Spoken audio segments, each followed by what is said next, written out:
What's going on, player profiler faithful? We are back on another episode of the Future Cast, running another mock. You know it's rookie mock season, but I'm joined not by Cody Carpentier this week because my man is in Indy doing the damn thing at the combine. I am joined by the OG fantasy himself, Theo Gremminger. Theo, it's an honor to do this with you, my man.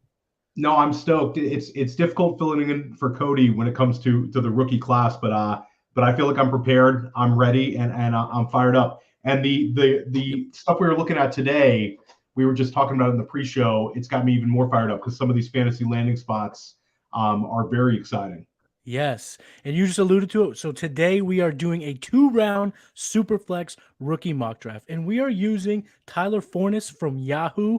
You can find him at the Real Fornu on Twitter. We are using his 3-round mock 3.0 as the landing spot designation tonight, and it's going to be fun one. Like Theo said, there are some really good landing spots. So why don't we just jump right on in and get it started? Theo, you're the guest today. I've done a few of these with Cody, so I'll give you the first pick. Do you want to go first or second in the rookie mock? This year, no matter what the format, I always want to go first because it's Bijan no matter what for me. Okay. You could be starting 3 quarterbacks, and I'm still taking Bijan number 1.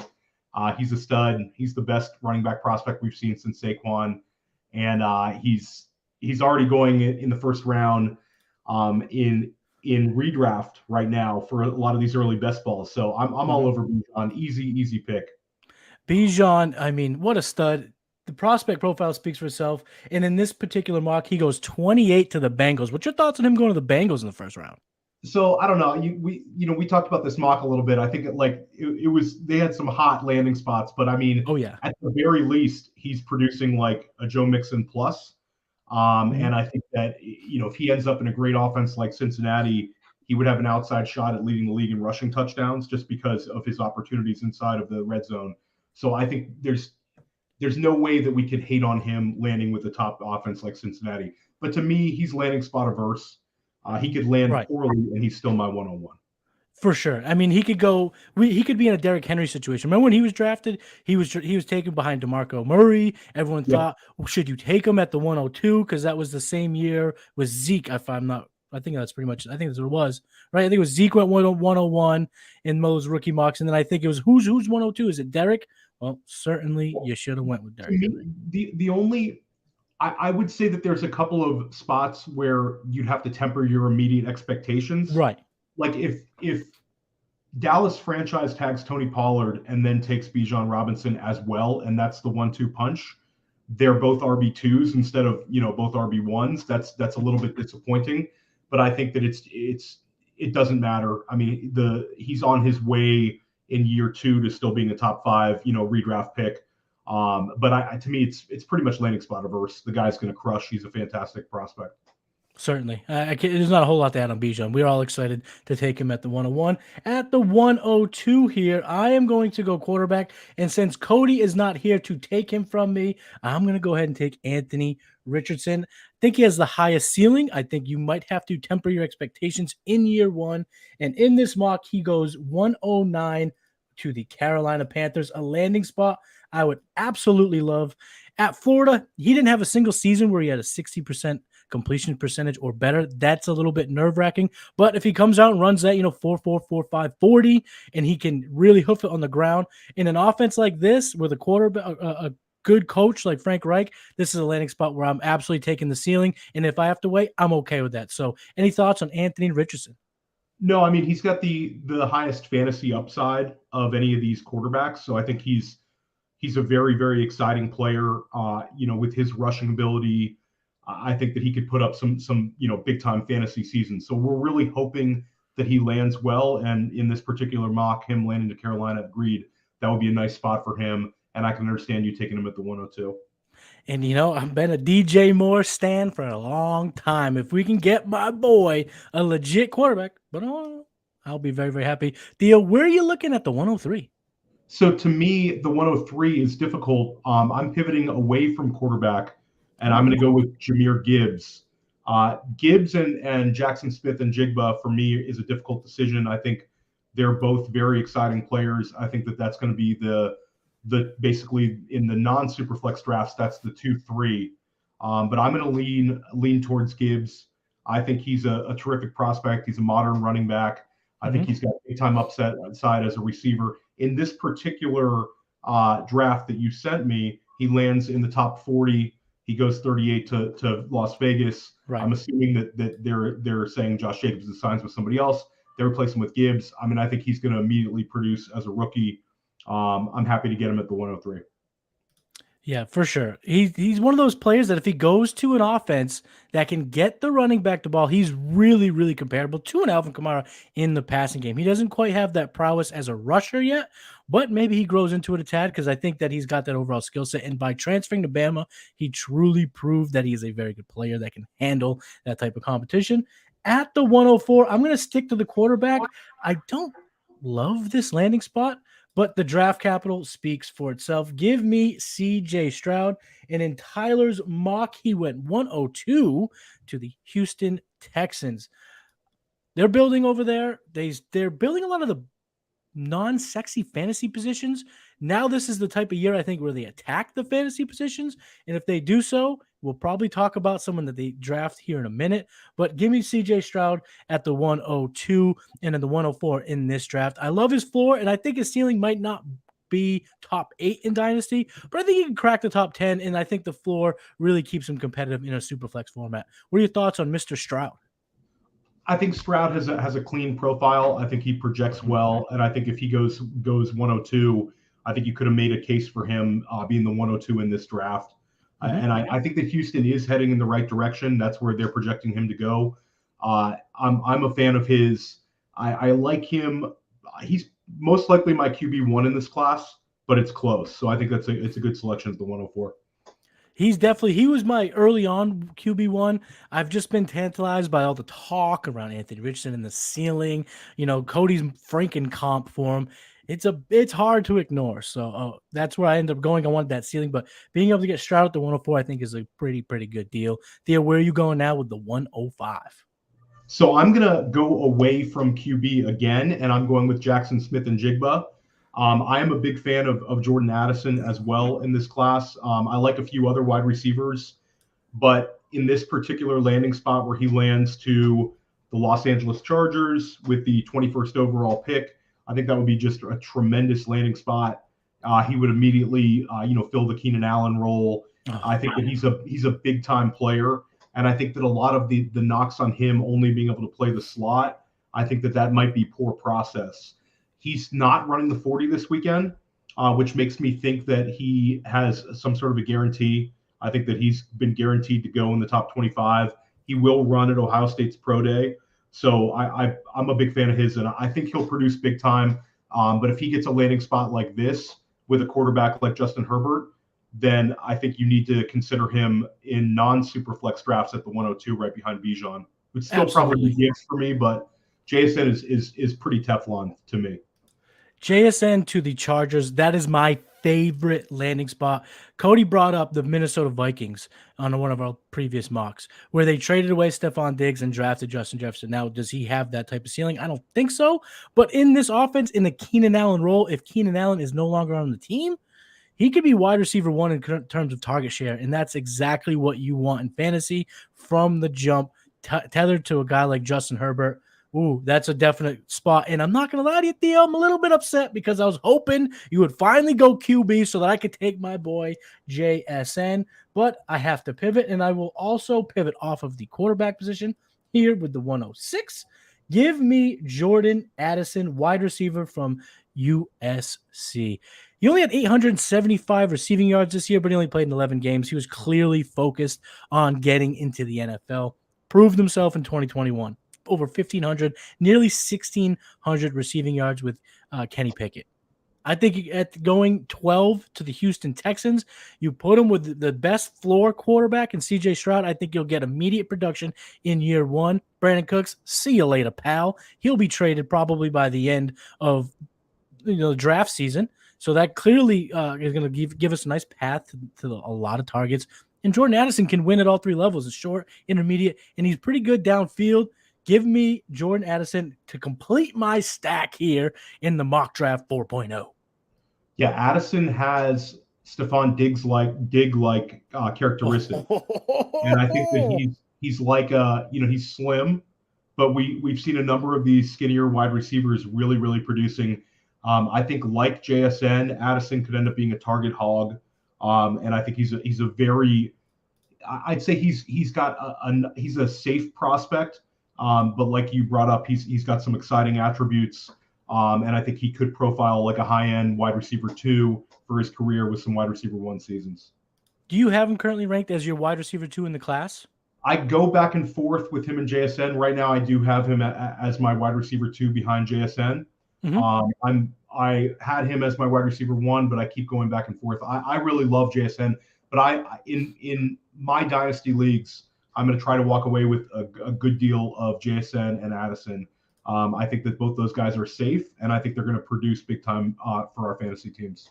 You nailed it there. I think it's that perfect pick of safety but upside, which is, if you can leave your dynasty league rookie drafts with that type of prospect, you're certainly going to be happy. Theo, you are up with the 107. If you snipe me again, the stream is going to end before the 15-minute mark. Well, we've got in this particular mock draft, this had Will Levis going to Indianapolis, correct? Mm-hmm. I So I believe will you take are correct. I will begrudgingly go quarterback right here. I'm not I would prefer not to, but at a certain point in Superflex drafts, you've got to pull the trigger on a top 5 draft capital quarterback like Yep. Levis. He's got a cannon for an arm. The landing spot would be fine because I think that it caps his fantasy upside slightly, but we like the offensive line situation enough in Indianapolis. We like the fact that he's got Jonathan Taylor next to him. I think it's you could do far worse as a landing spot for Levis. So I will go Levis here. Not a huge fan of his, but I think that it makes sense here in a super flex format to pull the trigger. Definitely. He was the second QB off the board in this mock. And going to a team like the Colts, I mean, he's got big downfield threats with an arm like that can really prove to be successful in this type of offense. So good pick there. You finally get your first quarterback. I'm glad you finally dipped in the QB waters. And here I'm going to have to do it. I'm not in love with this landing spot, but at the 108, you got to give me the short king, Bryce Young. In this particular mock, Tyler Fornes has him going 105 to the Seahawks. I don't love that landing spot. Theo and I were kind of chatting it up before we went live. Does that mean he has a redshirt year behind Geno when if they bring him back on a franchise tag? How do they view him? Is he a starter right away? I'm not exactly sure if I like that coming out of the gate, but DK Metcalf, and I have been getting more and more fond of what Pete Carroll has been able to do in Seattle. He clearly knows how to get the most out of a quarterback. We've seen Russell Wilson being a perennial, top of the league, good competitive quarterback. He goes to Denver and is an absolute train wreck. Then, he brings in Geno Smith, who hasn't been good since West Virginia when I was in high school. Comes in and he does pretty damn well with Pete Carroll. So if Pete Carroll's confident to go QB at 105, at some of his pressers so far in Indy, he stated that the Seahawks are absolutely in on these quarterbacks. I'm going to trust the Seattle organization. I'm going to trust Pete Carroll here, and I'm going to lock him up at the 108. You think that's a good value 108 for a guy like Bryce Young, who's been kind of the consensus 101 for a majority of the college football season? Yeah, and it certainly the Seattle devil's advocate for the Seattle landing spot would be he would step into a situation with 2 locked in stud wide receivers in DK Metcalf and Tyler Lockett. Right. He'd also be next to Kenneth Walker. It's certainly a fine landing spot. I just have some concerns about his size. I'm not sure Seattle's going to pull the trigger there. I think that they might go defensive lineman, but based on this particular mock draft, I think that it's fine where you take him. I'm not super excited about him at this point, but the 108 for a guy getting that kind of draft capital as a quarterback, that's perfectly fine right there. Yeah, that's well said. It kind of crazy to think, but it might be tough for Seattle if they're sitting at Will Anderson or Bryce Young. A real quick question: if you were the GM of the Seattle Seahawks, who would you take, Will Anderson or Bryce Young at the 105? Oh, I'd take Will Anderson all day long. I think he's a stud. We do not know what the off-field situation is going to is going to how it's going to affect the the draft status. Mhm. But if he's sitting there at 105, he's probably the best player in the draft. I'm pulling the trigger. Yeah, for sure. All right, Theo, you are up with the 109. 109 is a little bit tricky here. It is. I like several running backs. I also like a few wide receivers. Right here, Zay Flowers is very appealing, but I'm going to go Quentin Johnson from TCU. He's in this particular mock draft has him as the third wide receiver off the board. I think there's a chance he could be the first wide receiver off the board. Mm-hmm. He's very big, strong, fast wide receiver, great yak ability. The landing spot here to Baltimore is okay, but it's could be better. But I think the draft capital, him going 22nd overall, with his athleticism, to get him at the end of the first round, I think that there would be a slight lean for him over a few of those running backs and wide receivers. You mentioned his athleticism, but I want to ask you about his profile. Do you think his talent profile fits with this offense, with Lamar, Mark Andrews, and Rashad Bateman? It's interesting because we don't quite know how it's going to work out in terms of their new direction for the offense. Mm-hmm. But I think if they do want to take more shots downfield, I think Johnson and Bateman actually fit pretty well there. It's going to be interesting to see the direction Baltimore goes. Obviously, I think they want to have Lamar Jackson back, but I think they might reach some sort of an impasse. I would put it as 60-40 that he's back in Baltimore, maybe slightly more. So I think we just basically have to look at the fact that there's wide receiver opportunity from the go, and we like Quentin Johnson's profile enough to take him here. But in a nutshell, I think I like Zay Flowers more. But based on the mock draft here, if Quentin goes 20 picks ahead of Zay Flowers, it's kind of hard to justify that selection. That's a good point. But at the 110, Theo, I am going to take Zay Flowers, and I don't love the landing spot of going to the Saints at the end of the first round. They have this mock has them going 129, so the 29th overall pick to the New Orleans Saints. I would like it, though, if Derek Carr goes there. If you can get a competent vet quarterback who can keep multiple pass catchers relevant, I really do like that. But what got me was what we talked about in our group chat with Cody and you before the show. Cody thinks he's a lock at top 25. Cody thinks he really has that Antonio Brown skill set inside him. And as a longtime fan of Antonio Brown, if he has round one draft capital, it's gonna be really hard for me to pass on him here in the later part of the first round. Yeah, Zay Flowers could be the first wide receiver taken. I think one of the knocks on him is the 4 years profile. Yeah. He's not an early declare guy, but that narrative kind of was broken up last year with Chris Olave, where some people did not like the fact that Olave, despite his early breakout age, was a 4-year guy, and they kind of pushed him down. He was such a steal. So I think people will be a little more open-minded this year. Flowers could have declared last year. Flowers also had the opportunity to transfer and get a huge NIL deal. Right. He stayed at Boston College. I mean, his highlight tape is just silly. The guy just makes it looks like a video game with him, and I think he really profiles to make an immediate impact. So, I kind of makes me regret my pick before.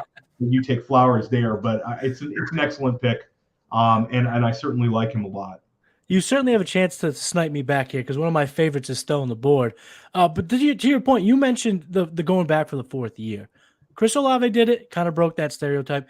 When he went back, he didn't fall flat on his face. He had his best season in college, 78 receptions, over 1,000 yards, 12 receiving touchdowns, and he looked good doing it. He had the highlights. And coming into the season next year, he's still going to be 22 years old. He's going to play most of next season at 22 years of age. So he's not coming in like Velus Jones at 27 or whatever it was. So to your point, I think that the 4th year going back, it's not as stigmatized as it used to be. And I think it shows some character, turn down the NIL deals to stay where the only school that gave him a chance to come play at the D1 level. He stuck around and he balled out. So give me Zay Flowers. Now here's your chance, Theo. Here's your chance to snipe me back at the 111. This is a tough one. I think we're at a spot where the tier is kind of large here. But we are seeing wide receivers go off the board. So I'm going to go Josh Downs here. Josh Downs lands at 42 in this particular mock draft we're looking at. I think that's probably close to his floor. I think Downs is going to run well in the 40. I think there's a chance Downs goes in the end of the first round. This particular landing spot to Cleveland would be fine. I think there's opportunities for targets there. And I think he's another guy with a pretty clean profile. To me, the last three wide receivers, we can continue to have a conversation about them. Downs, I feel pretty strongly that he's going to be a solid NFL player. So to get him towards the tail end of the first round, we're going to reach a spot where we don't like the wide receivers as much, and it's going to be a bunch of running backs we like. So I'm happy to kind of take the last wide receiver in this tier for me with Downs. Lots of evaluators have Flowers, Downs, kind of two peas in a pod. Do you see them as similar prospects as most do? I know I kind of look at them as very similar prospects. I prefer Flowers. Flowers would be the one that I prefer if you're telling me I could have one or the other on my dynasty teams. But yeah, I can see that. I think that the NFL teams are going to tell us a lot about what they think about those two based on the draft capital. And I certainly think at this point, Zay Flowers is trending towards being drafted ahead of Josh Downs. But again, I expect Josh Downs to run a pretty fast 40 time. He produced well at UNC, and I like that he produced well with two quarterbacks. Obviously, it's two NFL quarterbacks, but Sam Howell leaves and Drake May steps in, and Downs puts up great numbers for both. So I think that he's pretty clean as a prospect as well. Flowers to me just might have a little bit more chance to be kind of like an NFL star, but I do think Downs is going to be a productive player. Downs fits in that offense. He'd be going to a team with a very good quarterback, and he has the opportunity to be kind of that slot wide receiver one for fantasy purposes when Amari moves on or retires or what have you. So great pick there. Absolutely worth the 112. However, it was not my snipe. But before I do, I got to give a shout out to our man, Harry Snowman, Rob. He says that he likes your draft better than mine so far, Theo. So shout out Harry Snowman, my boy. A loyal listener to the GOAT District as well. And an FFPC player. So hat tip, Harry Snowman. Right now, I like my draft as well. What can I say? All drafts with Bijan Robinson look good. It does, doesn't it? And then one more thing, my man always has the good jokes. How much did it cost Tom Brady to have his ears pierced? About a buck an ear. My man, thanks for the jokes, Rob. Rob's the best. I told him I was going to steal it, but I didn't think I was going to steal it right in front of his face here in the chat. But hey, it is what it is. At the 112, one of my favorites is still available. So I am going to go ahead and select Jalen Hyatt here at the 112. In this particular mock, he is going 127 to the Bills. So he gets that first round draft capital. I don't think I love the Bills landing spot, but if he can come in and be a superior downfield threat to Gabe Davis and kind of usurp him, he will have fantasy value right away. Obviously, this offense is high octane offense. In him going to this team with Josh Allen with a rocket arm, I love that. We're going to see him run this weekend. By a lot of projections, we're going to see a 4-3 runner, maybe even a little bit better. So I love Jalen Hyatt. Don't love this landing spot, but I'm going to bet on the talent above landing spot. So that's what I'm going to do here at the 112. What are your thoughts on Jalen Hyatt? And do you have him below Flowers and Downs in your rankings? I do. And I just, to me, Hyatt is, I think he's a burner. And I think, like you said, he's the kind of guy that can be a deep threat. I know that he's a consideration for the New York Giants. There's some buzz there that the Giants are going to go with the wide receiver in the first round. I live on Long Island, so it's kind of a little bit in tune with what the Giants and Jets are doing. Hyatt's interesting. I don't necessarily like him as much as Flowers and Downs, but if he does go in the first round, I think it's a fine spot. I probably would have gone running back here, but I don't mind Hyatt. I know some people that I respect who are very high on Hyatt. Certainly, pop in the Alabama tape, and you can see Jalen Hyatt making some plays there. Right. I think it's fine. And I think, like you brought up, I think that he could be a kind of guy that's a, kind of an upgrade, a more consistent Gabe Davis would be what they're looking for. I'm not sure about Buffalo going wide receiver, but I think that their receiving core could certainly use a talent upgrade. Besides Stephon Diggs, there's not a whole lot of receivers there that we really love, and I think that they started getting a little bit exposed as we saw toward in the tail end of last season and in the playoffs with what their weapons they have on offense. So them going wide receiver, obviously with Josh Allen would be exciting. Mm-hmm. I would be more excited if it was maybe a different wide receiver, but Hyatt is fine. And I'm with you. I think there's a lot more holes on that Buffalo Bills roster. I don't know if they have the luxury of just taking yet another receiver or a running back, things of that nature. Offensive line could use Right. an interjection as well. I mean, you saw what Miami did to them in that first playoff game. So they need a talent upgrade. I think that they started getting a little bit exposed, but certainly with Stephon Diggs getting into 30 years old, it's going wide receiver is not the worst idea. But I do think there's also a chance that they could go best available. And I don't think they're necessarily pigeonholed into going offense here. But yeah, certainly there are worse quarterbacks to be attached to than the Josh Allen. Yeah, the guy's 6'5", laser rocket arm. Absolutely. So to recap round one, Theo had the 101, so he had the odd numbers. I had the even numbers.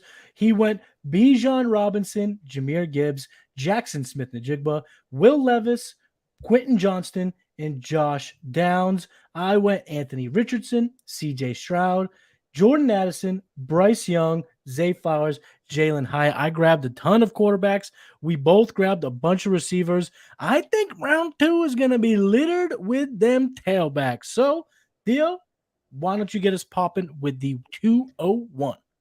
Yeah, so this is super interesting because there's 4 running backs who I really like at this range of the draft. I'm going to go with Zach Charbonnet, who was not in this particular mock draft, but I think that Charbonnet is going to be a lock for day 2.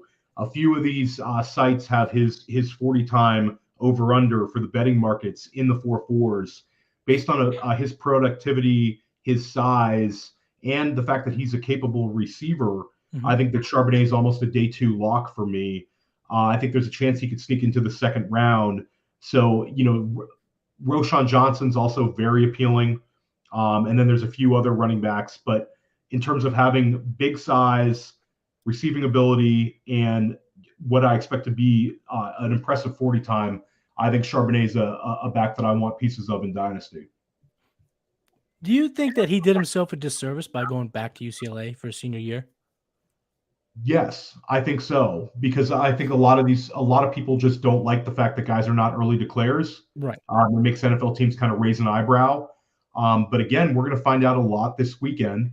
Charbonnet is a guy that produced big time. You can think back to several of those UCLA games, that LSU game, he just went nuts. So again, it all depends on how he lands with these teams. But we brought up wide receiver, certainly running back. We like early declares more, but I just like Charbonnet. I think he profiles well. I've been drafting him in best ball drafts because I think there's chance that he lands into an offense.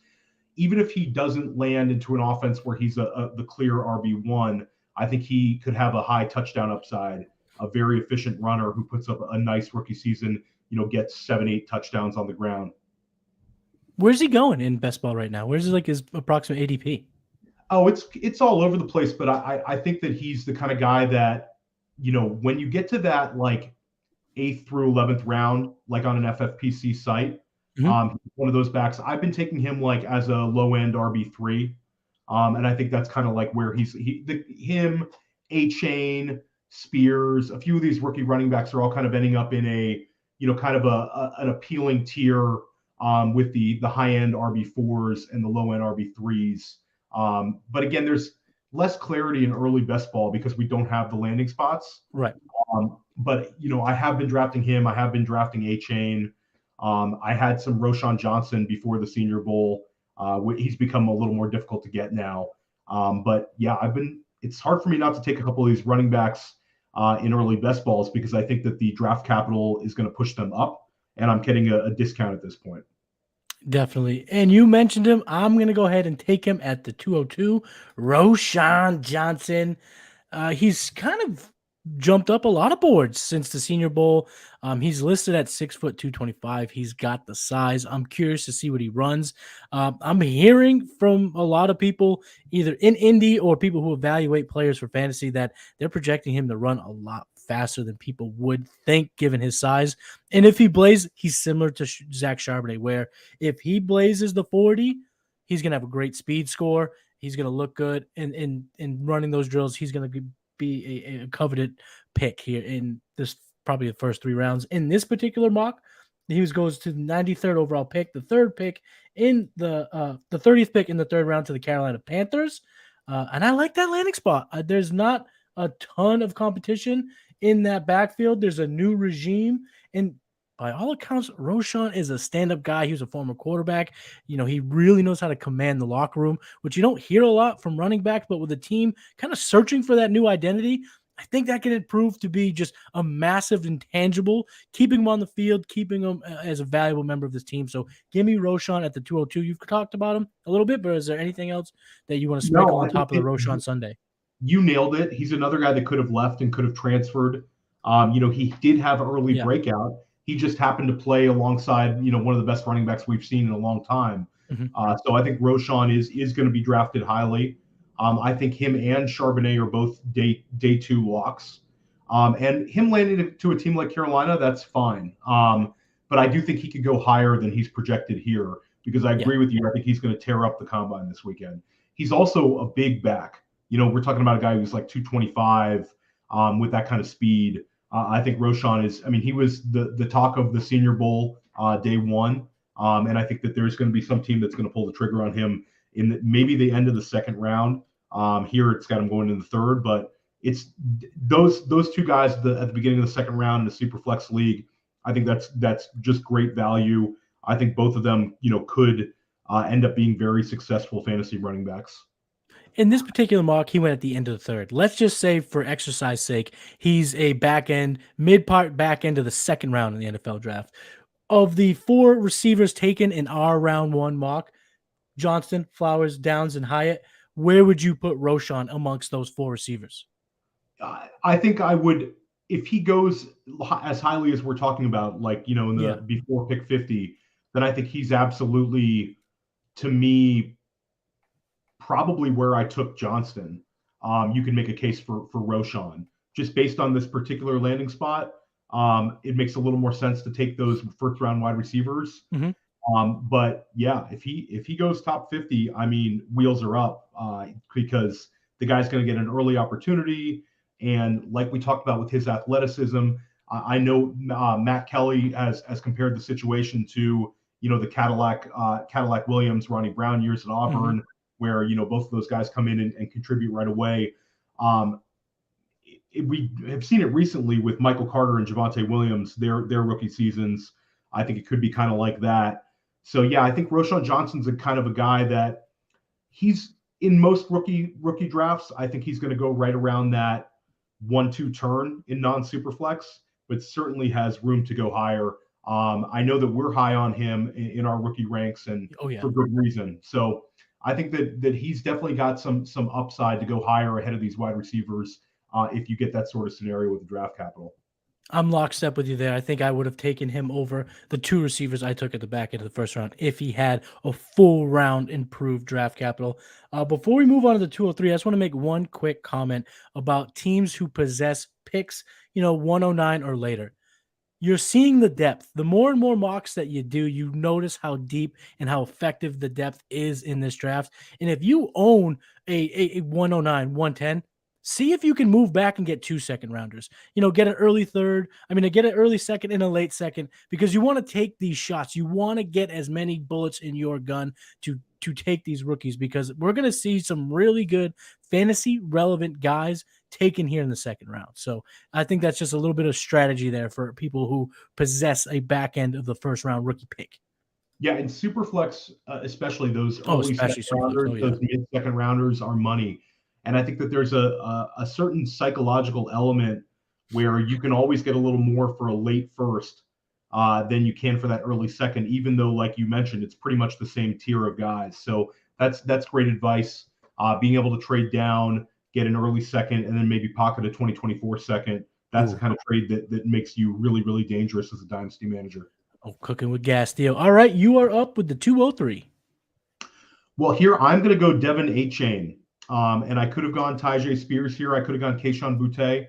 But I'm going to go A-Chain. I think that he's going to run an absurd 40. So we do have concerns about his size.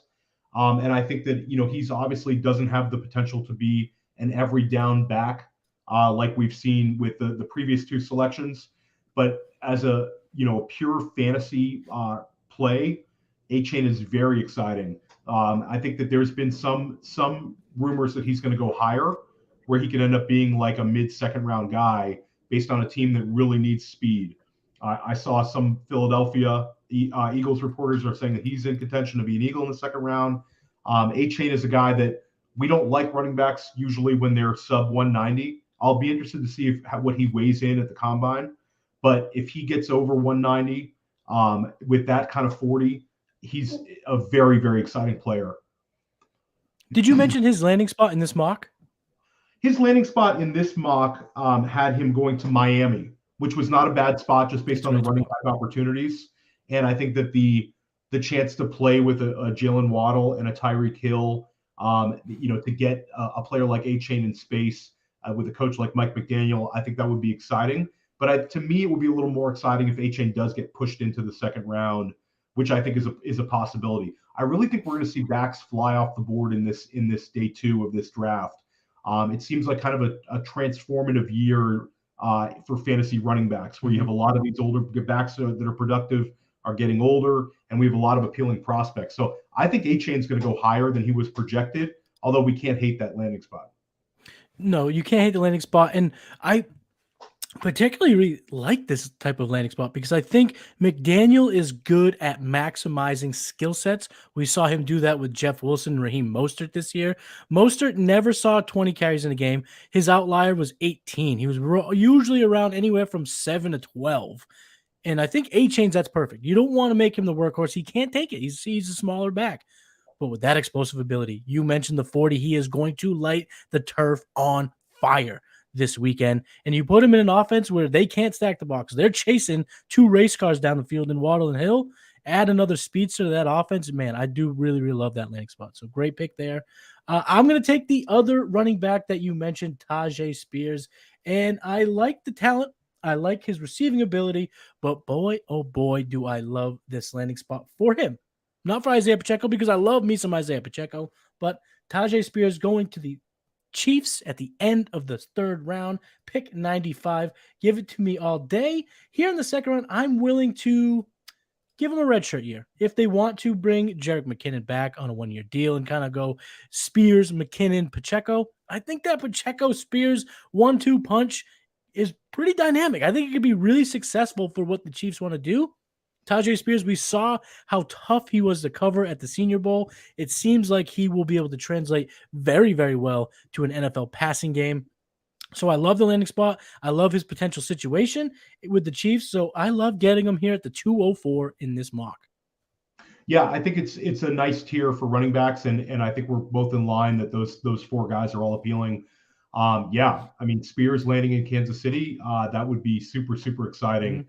McKinnon is a guy that they didn't want to give a large contract to. They, were able to get him cheap. And I think that Spears would project as a nice replacement to him. And having a shared backfield with Pacheco, having those two guys, I think that would be exciting. I like Spears a lot. I think he's another guy where he could land quite well. I think there's a chance he could push his way into the second round. And I certainly would like him landing in Kansas City. There's a chance that there's going to be a massive grouping of running backs taken in the thick of the second round. You mentioned earlier when you selected Zach Charbonnet, he wasn't even in this mock. Another guy, Kendre Miller, isn't in this mock, and that's another guy who could kind of blaze it up at the 40, do pretty well there at the combine, and see his stock go up. Now in the chat, Flower Source says that Tyjae Spears would be a mega Jerick McKinnon. What are your thoughts on a mega Jerick McKinnon? Sounds pretty appealing for fantasy. Yeah, it sounds incredible, and I think that the Tyjae was so effective on the ground, and Tulane didn't really have to pass a lot to their running backs. But he certainly flashed in the Senior Bowl. I think NFL teams view him as a guy that can catch the ball. And I think that, McKinnon was super, super effective.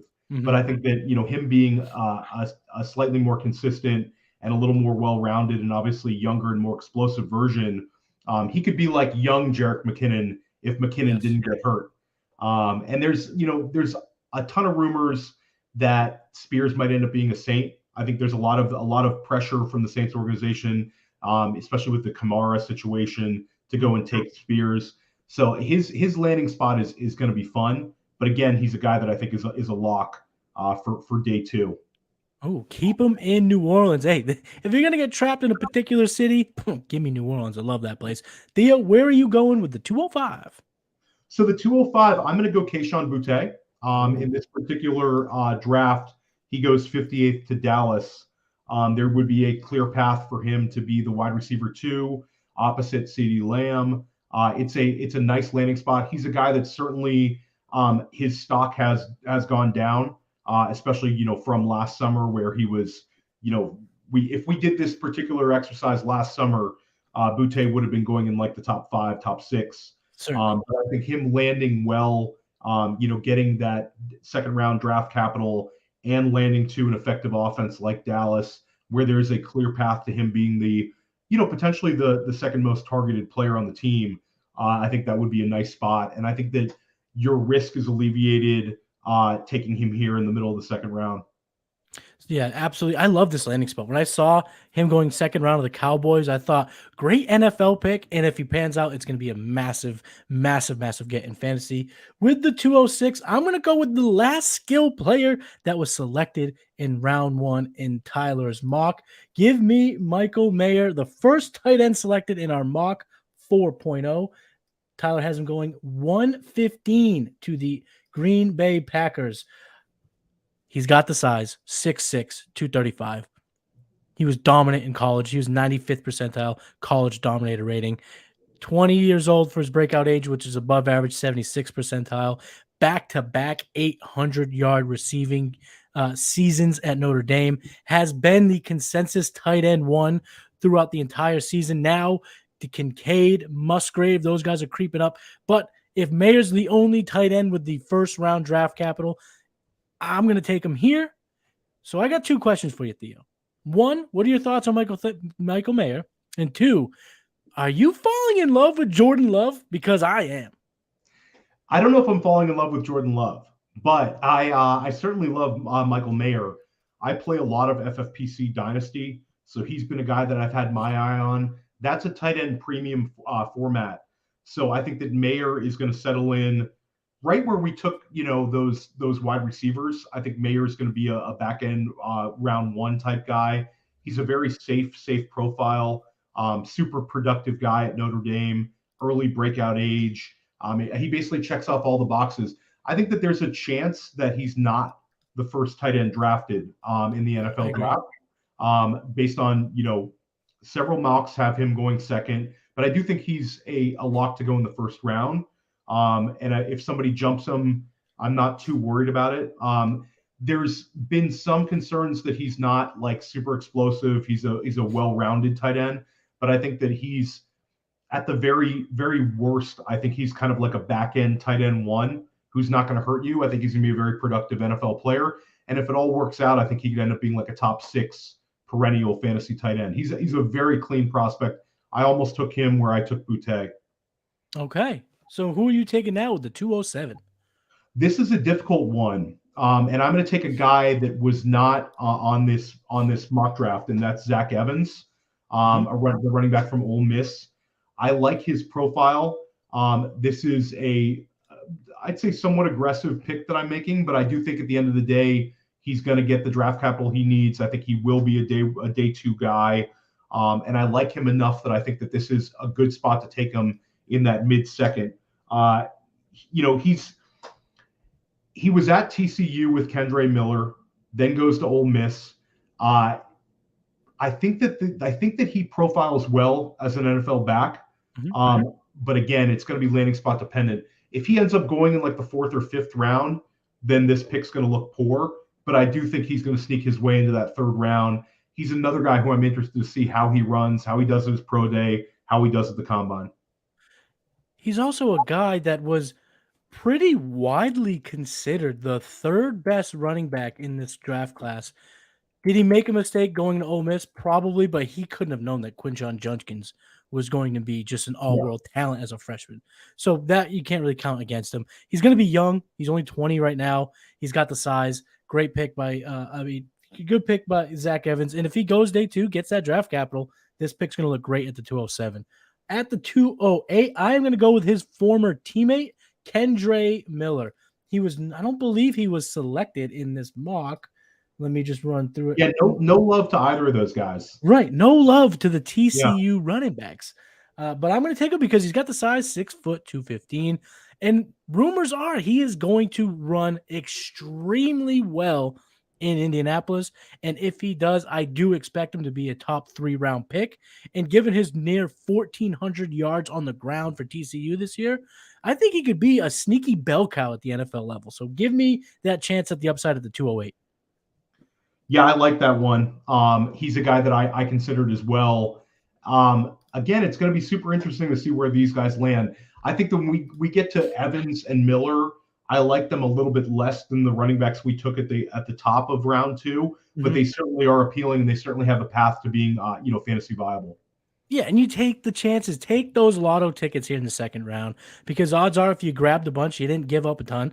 And now there's some real upside at the running back position, which we all know everyone is thirsty for running backs at some point in the fantasy season. So, Theo, what you got for me at the 209? So this is an interesting part of the draft. This kind of flattens out a little bit. I'm going to take Rashee Rice. Based on your landing spots here, they have him going 48 overall to Detroit. I think that would be a nice spot for him. Obviously, there's locked-in wide receivers with Amon-Ra St. Brown and Jamison Williams. However, I think that there's room for more targets in that offense. I think he could easily step in and be a wide receiver 3 and a productive one. And I think that offense is going to put up a lot of points, and it's a nice landing spot for him, especially to get that top 50 draft capital. Mm-hmm. I think that's the kind of guy that it's going to be pretty much draft capital dependent for me. I don't love him as much as some of the wide receivers we've talked about. It's certainly a tier break for me from Boutte to him. But based on this draft capital and how he'd profile in that offense, I think he would be appealing as a back end second rounder. He's got the downfield ability. He's not as tall as this wide receiver, but I want to ask you about the potential fit because we saw it work last year in 2022. Could he be that DJ Chark replacement? That's an interesting one. And I think that stylistically, he could do a lot of the same things. You brought up his size is not the same.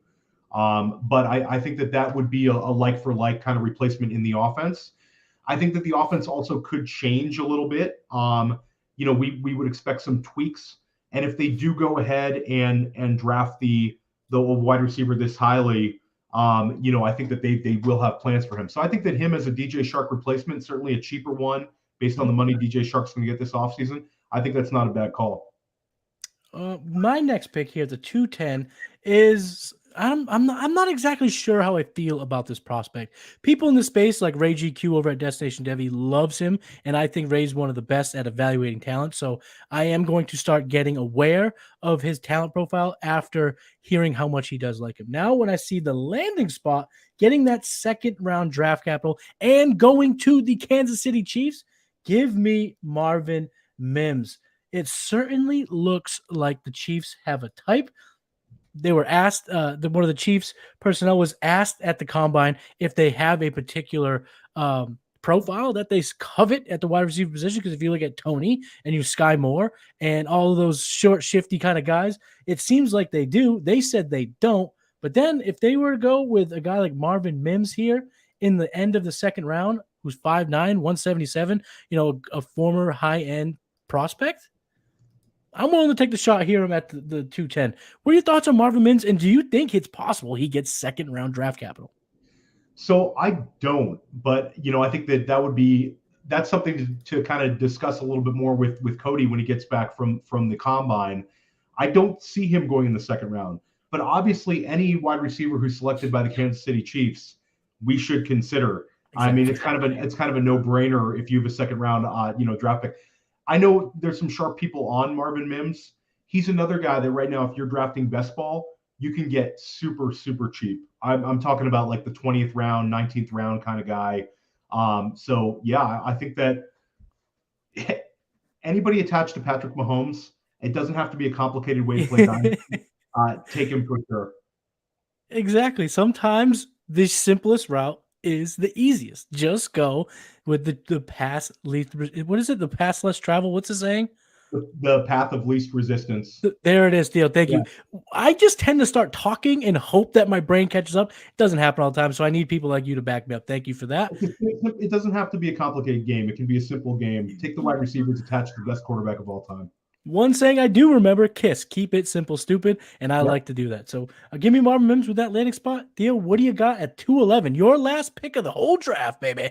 Wow, this is a tough one, and I have a few guys that I would like to select, but I will go Dalton Kincaid based on his landing spot here. I think there's a chance Dalton Kincaid is drafted higher, but right now here in this particular mock draft, it has him going to the Chargers. I think that would be exciting. I think Kincaid is a natural receiver. I think he would project as a exciting replacement for Gerald Everett. The guy really, really catches the football. And obviously, I like tight ends attached to Justin Herbert. So I think this is based on the landing spot. I would go Dalton Kincaid. Although I really wanted to push Sean Tucker in there. I think that Tucker might not get the draft capital that I want him to, but he's an exciting guy. If he lands well, I think he would have been my pick.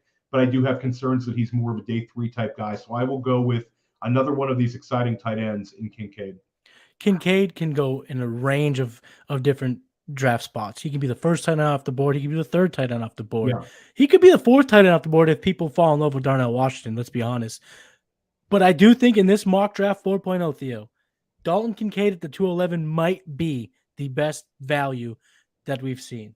His upside's tremendous on a team like the Los Angeles Chargers, where he would come in, and we saw Gerald Everett play pretty damn well in that offense. Kincaid is a baller.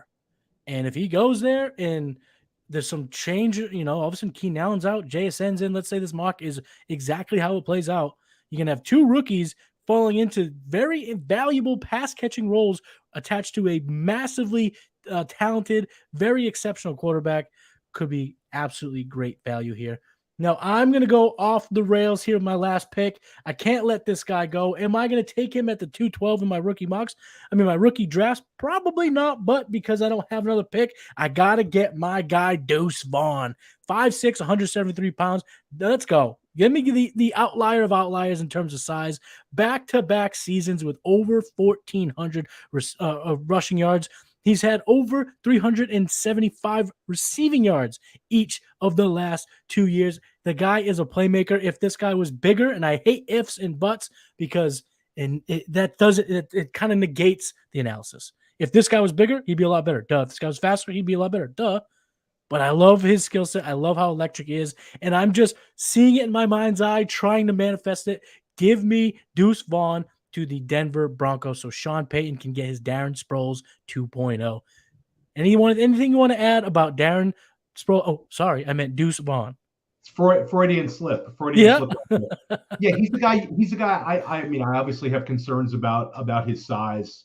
But he was one of the more exciting players in college football, and he's a guy that I think we are absolutely rooting for. So if the landing spot is perfect, he could thread the needle and be that kind of Darren Sproles type player. I think it is in the range of outcomes, but I do absolutely have concerns about his size. He is little. When you see him outside of the football, like not playing the game, because sometimes he's so shifty, he's so electric, you kind of forget it. But when you see him warming up, or you see him just kind of on the side, you're like, wow, who let that 6th grader play for Kansas State? He is small, so there are obviously going to be massive concerns at the NFL level. You got some big dudes running around trying to hit you really, really hard. So that's going to wrap up the entire draft, mock draft 4.0. I'm going to hit you with a spontaneous question here before we say goodbye to everyone watching and listening. Who is your favorite player still available that we did not select tonight? I brought up Tucker. I think Kenny McIntosh is a guy that I think he's going to end up being, when it's all said and done, I think he will be a second round pick in our rookie drafts. I think he's going to get the draft capital. He has the receiving ability. We have liked, how these Georgia players are doing. So I think to me it's Kenny McIntosh. And then I'm in on the tight ends. I think this could be a kind of another changing the guard type season for tight ends. I know a lot of people kind of devalue the tight end position, but I don't think this is the year where you don't want to walk away with a couple of these guys in your rookie drafts. You brought up Washington. Musgrave is super interesting. I think Kraft is interesting. So I'll say the tight ends and Kenny McIntosh. Yeah, in your tight end premium leagues, now's the time to try to get rid of all your mediocre tight ends and absolutely attack that position in the back half of the second throughout the third in your rookie drafts. Because like you said, there could be 5 relevant guys coming from this draft class. My favorite player that was not selected is a bit of a favorite here at Player Profiler, Jaden Reed. He was not selected in this mock, so his landing spot wasn't evident here and for this exercise. But, 5'11", 191, he looked great at the Senior Bowl. He won at all levels. And I just like when you're talking about guys in the third round of your rookie mock, you want guys who can be versatile. And he's one of those who can play good in special teams. He can find his way onto the field for an NFL team. And I think that keeps him around. I think that can kind of create a spot for him, and he can stick there. So I like Jaden Reed, but there are some absolute really solid players still available. You mentioned Sean Tucker. Israel Abanikanda is kind of interesting. Hendon Hooker, if he gets any type of draft capital. Tyler Scott, maybe the fastest guy in this whole class, still available. Tank Dell, the nation's leading receiver. The rookie draft season is going to be electric. It is going to be a fun one. So let's just recap real quick the draft. Bijan Robinson, Anthony Richardson, Jahmyr Gibbs, CJ Stroud, Jackson Smith-Njigba, Jordan Addison, Will Levis, Bryce Young, Quentin Johnson, Zay Flowers, Josh Downs, and Jalen Hyatt round out round number 1. And in round 2, Zach Charbonnet, Roshan Johnson, Devon A-Chain, Tajay Spears, Keyshawn Booty, Michael Mayer, Zachary Evans, Kendre Miller, Rashee Rice, Marvin Mims, Dalton Kincaid, and Deuce Vaughn. I want to give a special shout out to Tyler Fornes for using his mock. Thank you for having some really interesting landing spots that Theo and I could play around with. Now, Theo, before we say bon voyage to our listeners, where can they find you on Twitter, where they can find you on social, where can they get your content? So you can find all of my content at Player Profiler. I'm going to be in a number of podcasts. I really enjoyed sitting down with Matty tonight. We'll have a couple more new podcasts coming out next week. And then you can also find me on the Goat District podcast. And you can find all of my articles on Player Profiler. I am at the OG Fantasy on Twitter. And yeah, this is a blast, man. It was an honor to get on with you. I was very excited to do something with you. It kind of came about last minute, but sometimes, the most spontaneous events are the best. So it was a lot of fun. Thank you so much for joining. I hope we can collab a whole bunch here at Player Profiler because you know what the kids say, Player Profiler to the dang moon. You can follow me on Twitter. I'm at Matty Kiwoom. I got articles coming out on playerprofiler.com. Check out Player Profiler's TikTok channels at Player Profiler and Profile_NFL. We got clips coming out like crazy. And with Cody down in Indy, you're going to see a ton more. Go ahead and click that like button here and subscribe to the Player Profiler YouTube channel. Thank you guys for listening. Thank you for joining. We'll catch you next time. Peace.